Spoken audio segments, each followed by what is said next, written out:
Entre 2002 y 2008, antes del inicio de la crisis, este país recibió un total de 4 millones más de personas que se incorporaban a nuestra población. Tras la crisis, el saldo migratorio desciende en 200.000 personas. Desde entonces hasta hoy, la política migratoria no ha respetado el derecho fundamental reconocido en la Declaración de Derechos Humanos de la libre circulación y el derecho a entrar y salir libremente de los países. Hoy, en Distrito Federal, analizamos mitos de la migración, situación actual y alternativas a esta política. Empezamos.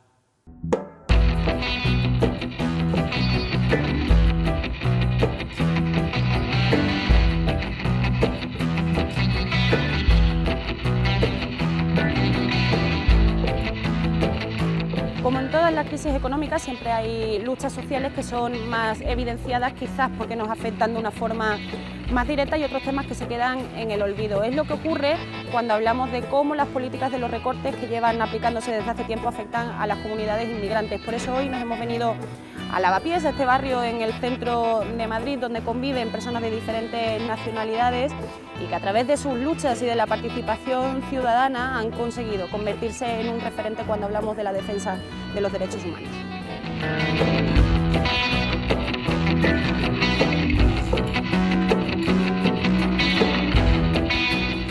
Hemos quedado contigo porque eres una persona con una trayectoria en la lucha por los derechos humanos, sobre todo de las personas inmigrantes, militas en varios movimientos que además funcionan en Lavapiés. Es un barrio que muchos de nosotros que no vivimos aquí lo consideramos un barrio multicultural, sin embargo vuestra percepción desde dentro puede ser un poco distinta, ¿no?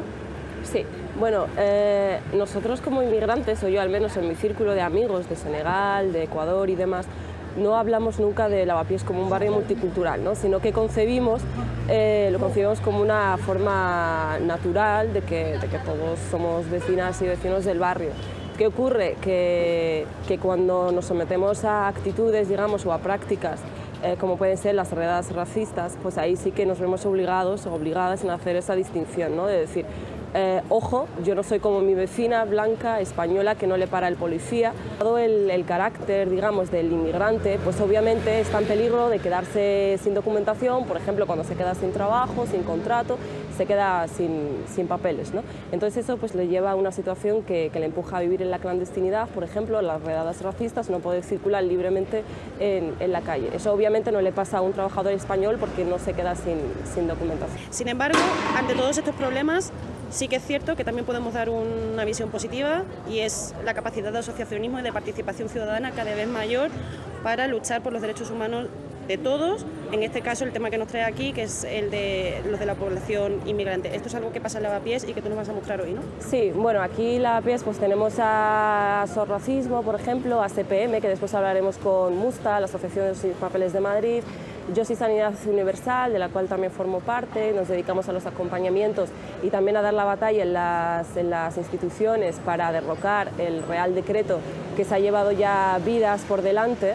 Esas vidas no se denuncian con la misma intensidad, ¿no? A mí me da mucha pena que hayan muerto ya 3 personas y que parece que aquí no ha pasado nada, ¿no? O que haya muerto gente en la valla y no ocurrió nada.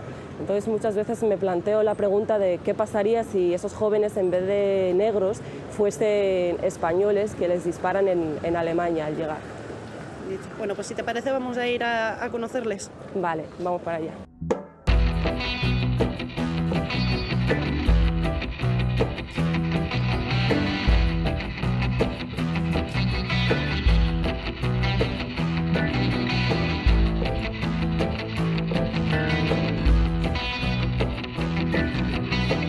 Bueno, Pablo, Alejandra, dos compañeros de Yo Soy Sanidad Universal.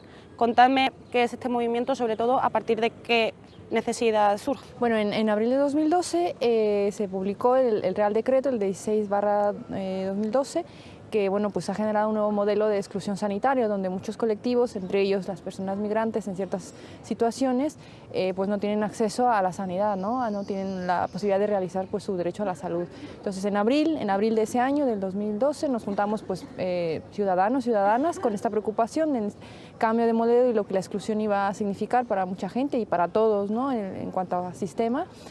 personal médico, personal administrativo, ciudadana, o sea, todo tipo de personas nos juntamos, ¿no? Con la idea de, pues, de hacer algo, ¿no? De buscar protestar contra este cambio y sobre todo generar un anticambio, ¿no?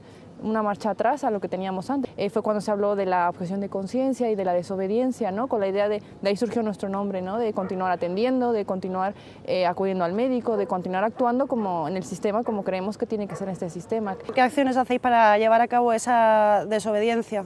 Que este Real Decreto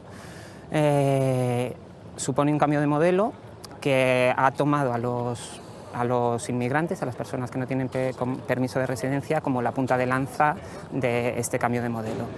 Y en este sentido se les ha negado la atención sanitaria en todas las ocasiones, salvo en tres, que son las urgencias, la atención a mujeres embarazadas y la atención a menores.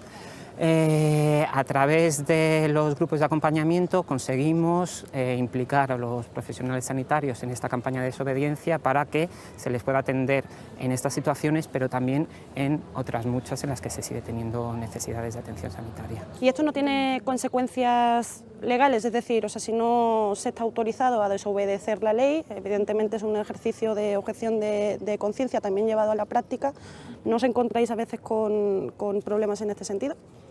Con lo que nos encontramos es con mucha desinformación, porque dentro de esto que hemos dicho de manera general, lo acaba de comentar Pablo, hay ciertas excepciones que a veces ni siquiera el personal tiene como muy claro cuál es el límite o tal. Por ejemplo, una urgencia. ¿Cuándo acaba una urgencia? Una urgencia no acaba solo cuando una persona sale de la sala de la UBI o de tal, sino hasta que no terminan las consecuencias y secuelas del primer cuadro que tuvo. Entonces, a veces hay muchísima desconocimiento y desinformación, que es frente a lo que normalmente nos topamos cuando hacemos estos acompañamientos. ¿Cómo funciona esto en la práctica? Pues alguna persona, o sea, los vecinos, vecinas, nos hemos agrupado en diferentes puntos, alguien acude a este grupo, comenta su situación y entre todos buscamos alguna solución donde hay que acudir, se habla con el médico o la médica que tiene esa atención. Se buscan diferentes estrategias, ¿no? A dar un alta especial que se llama TIR, dar un alta por un día, diferentes, porque existen estrategias para seguir atendiendo, ¿no? El principal problema es que las personas inmigrantes están dejando de acudir al médico incluso en las situaciones en las que siguen teniendo derecho, por ejemplo las urgencias. Esto es lo que nos cuenta el personal médico con el que tratamos, ¿no? Con el personal médico que también está en YOSI. ¿Por qué? Porque por parte de la Administración no ha habido ningún interés en llevar a cabo este ejercicio de información para que las personas inmigrantes que han perdido un derecho muy importante, que es un acceso a la sanidad en términos equitativos al resto de la población, sigan al menos manteniendo este derecho. Bueno, lo que está claro es que también han habido grandes éxitos dentro de los movimientos sociales que trabajan por la sanidad. Vosotros sois uno de ellos, las mareas y todos los que han trabajado por proteger este derecho. Se paró la privatización de varios hospitales en la Comunidad de Madrid. A pequeños avances van habiendo, ¿no? Entonces me gustaría saber cuáles son los caminos que vais a seguir y por dónde hay que encaminar esta lucha para seguir cumpliendo objetivos, ¿no? Pues lo que pretendemos es seguir con nuestra estrategia de desobediencia. En ese sentido, pues invitamos a todas las personas que tengan algún interés en participar en ello, pues que se metan en la página web de YOSIC, donde hay un mapa de diferentes grupos y cualquiera puede acudir. Obviamente no tiene que ser ni personal sanitario ni trabajar en una institución sanitaria. Cualquier vecino o vecina que quiera hacerlo, pues puede continuar, ¿no?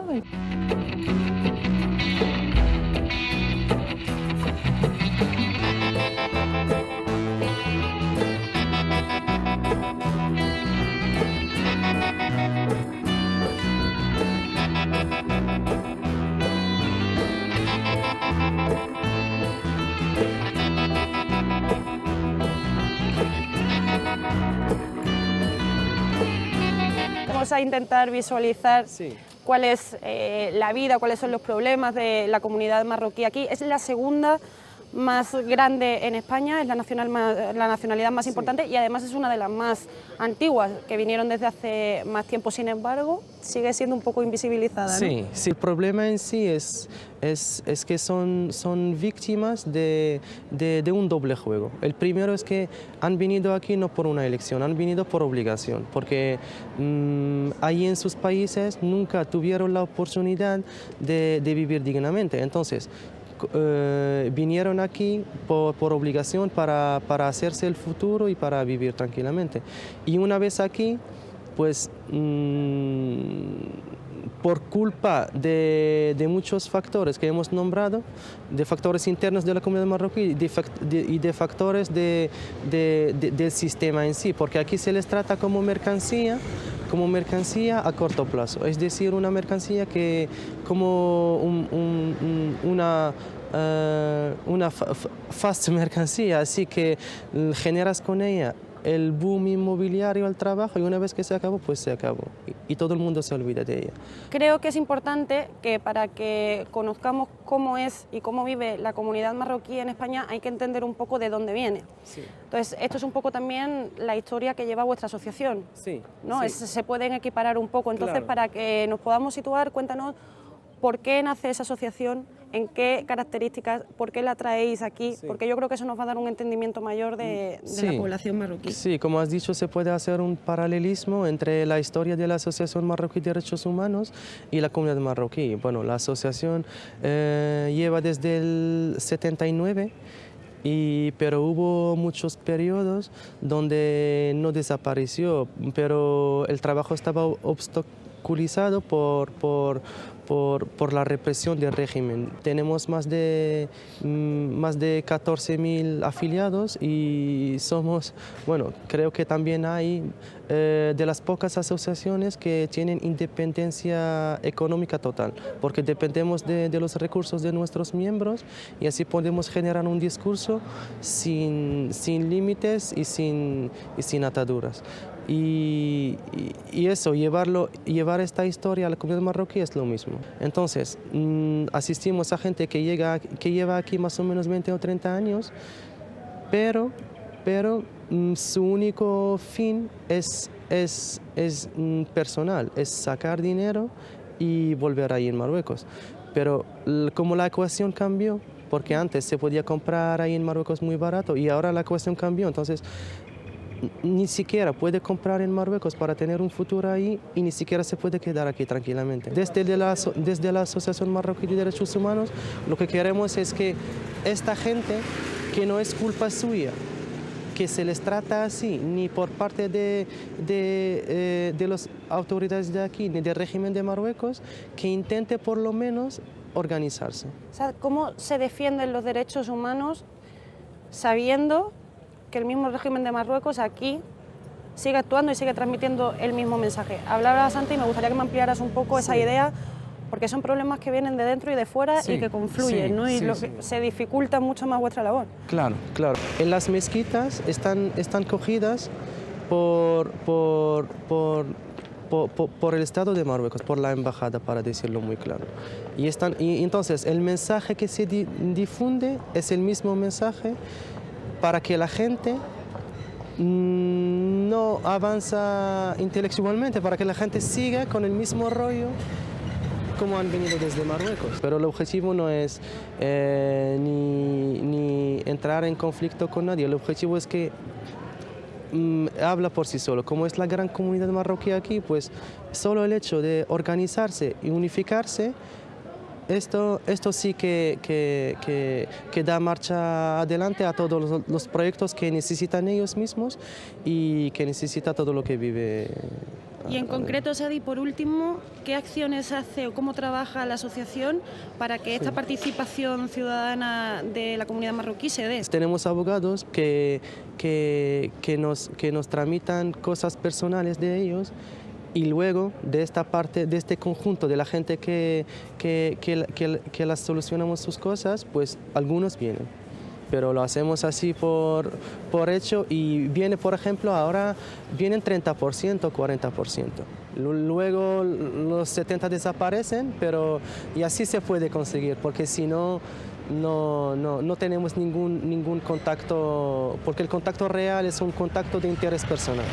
Y luego se traslada al interés colectivo y así llevarlo a otra dimensión. Pero estamos en ello.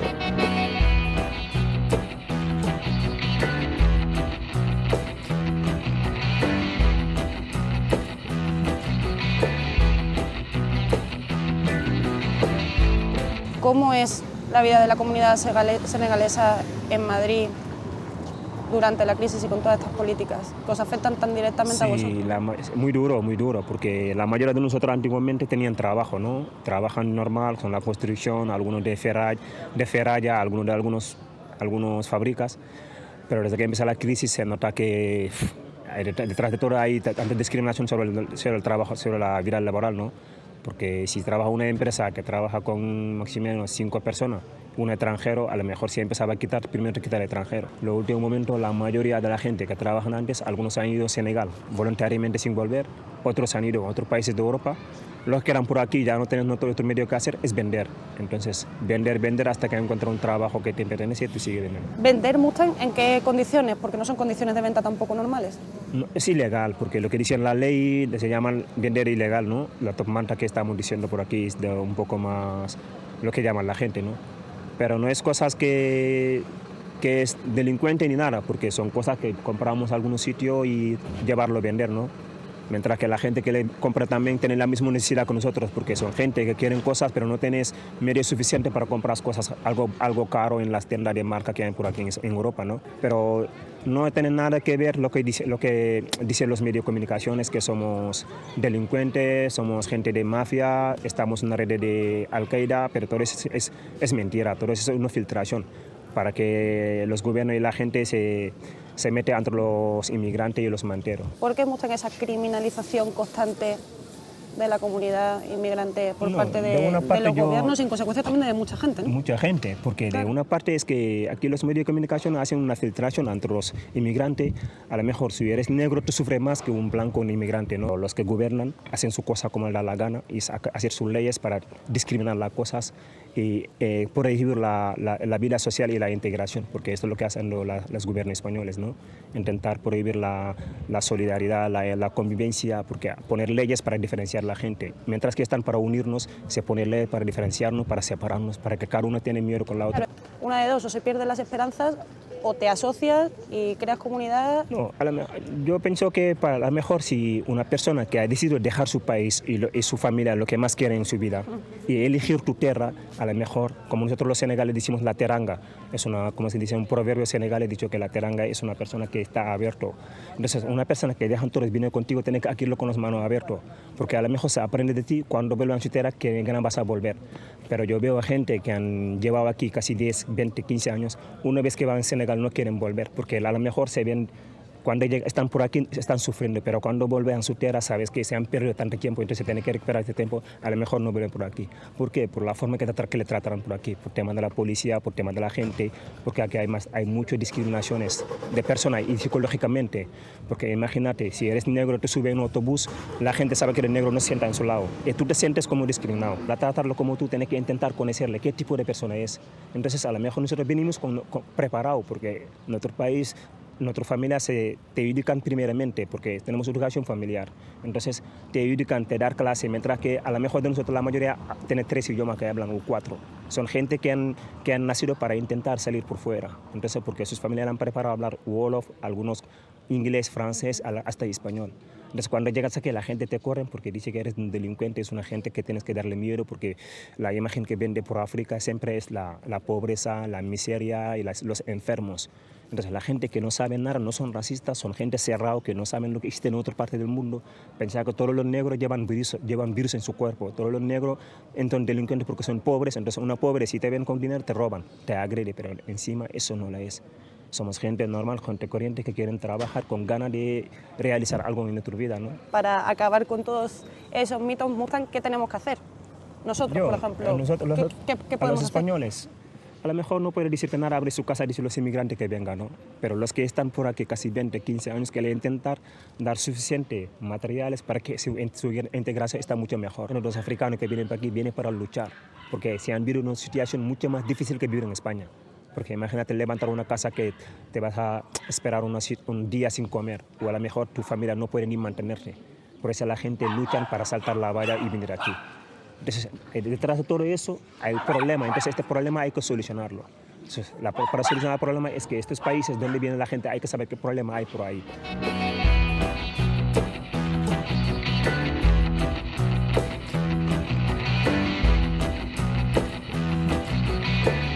¿En ¿En qué consiste una redada racista, una redada ilegal? Una redada racista es, por ejemplo, que la policía dentro del metro esté en un lugar estratégico donde pasan todas las noches principalmente.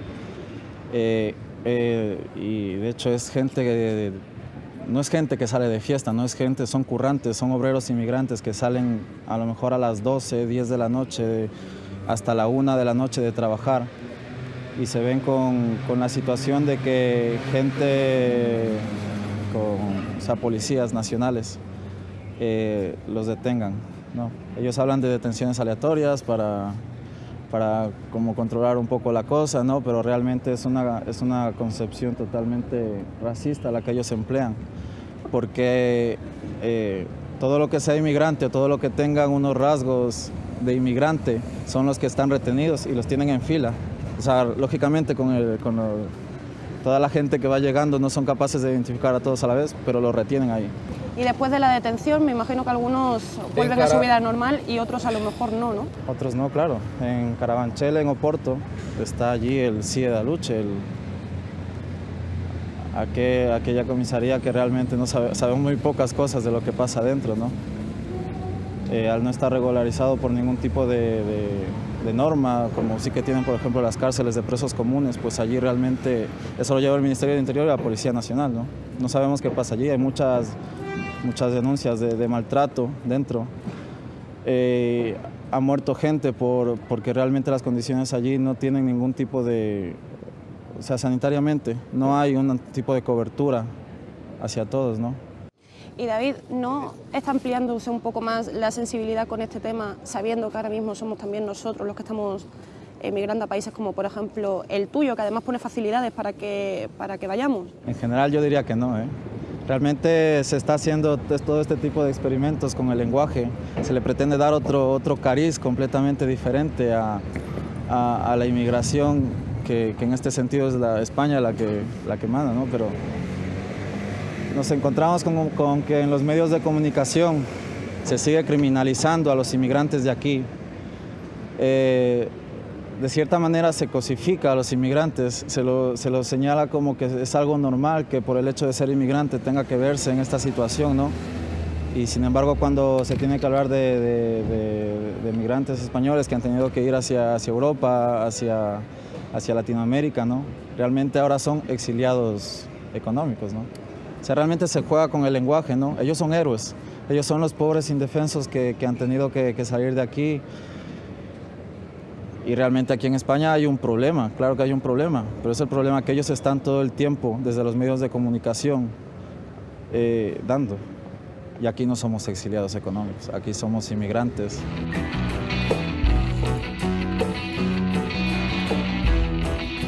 En primer lugar, Omnia, gracias por facilitarnos este recorrido. Sí que me gustaría sentarme a hablar contigo un poco de las conclusiones y del papel y la ganancia que esto supone para los estados, ¿no? Que es un tema, elevarlo un poco más hacia lo político, que es lo que nos está faltando para entender por qué pasa todo esto.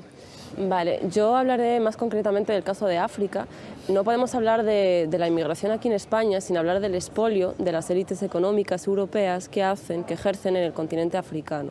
¿Qué ocurre? Que no podemos convertir una crisis política, en este caso, en una crisis humanitaria. En cuanto a la respuesta que dan los estados una vez aquí en España, no es nula. O sea, realmente en el momento que nos enteramos de algún avión, de deportación, desde las embajadas y los consulados no hay respuesta, ¿no? Es más, ellos reciben de cada avión que sale, que llega a Dakar, por ejemplo, ellos reciben un porcentaje de dinero. Entonces, no denunciar eso a mí me parece que es fundamental contarlo. Y claro, si conociéramos más la situación, por ejemplo, política que atraviesan diferentes países de origen, probablemente entenderíamos mucho más su situación aquí, ¿no? Pero esa ignorancia se sigue manteniendo por algo. En el caso de Marruecos, por ejemplo, España habla de Marruecos como un Estado democrático que en transición, no solamente eso, ¿no? Sino que el resto de los países árabes tienen que aprender de Marruecos, ¿no?